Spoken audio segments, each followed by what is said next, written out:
オクターゼといいますのは、特殊な酵素洗浄剤ということで、元来私の弟がですね、外科医をやっていたことがきっかけで、血液分解を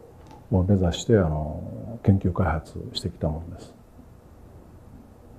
今申し上げましたように医療分野においていわゆる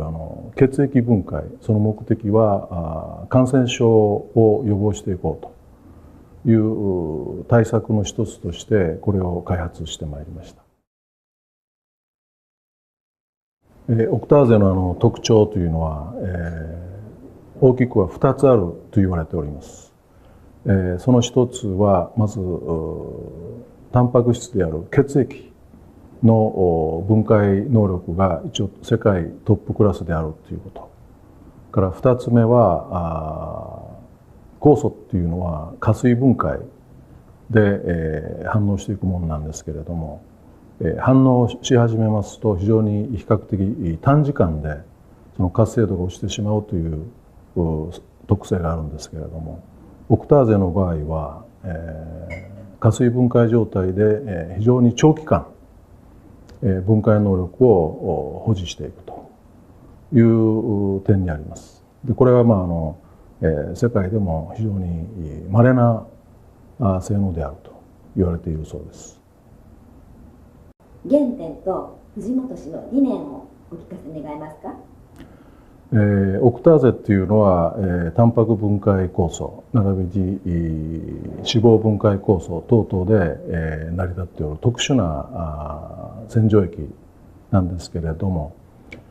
もともとこれは私自身が酵素から出発したものではなくて、いわゆる微生物の研究から入っています。で微生物自体がいろんなものを分解する力っていうのは基本的に全て、酵素によってなされるというところから私のこのオクターゼの開発の原点があるんですけれども、例えば、微生物をこの後ろにあります、水槽の中に入れておきますと、魚の排泄物これを微生物すなわちその中の酵素が、分解をしてくれることによって、水質がですね非常に維持をされる、清潔な状態で維持される。これは排泄物を全部分子レベルで切っていきますので、魚にとっては非常に住みやすい環境が維持できると。これは地球上も皆同じことが言えるわけですよね。ですから後ろの水槽も、ほとんどフィルターなしで、1年ぐらい10年ぐらい長期間にわたって水質を維持できるという現象が出てきております。でそこから私のいわゆる酵素の、研究っていうのが始まってきたんです。まず3つあります。一番大きな問題はそれまで使われておりました火星ソーダ、これは非常に危険性が高いということ、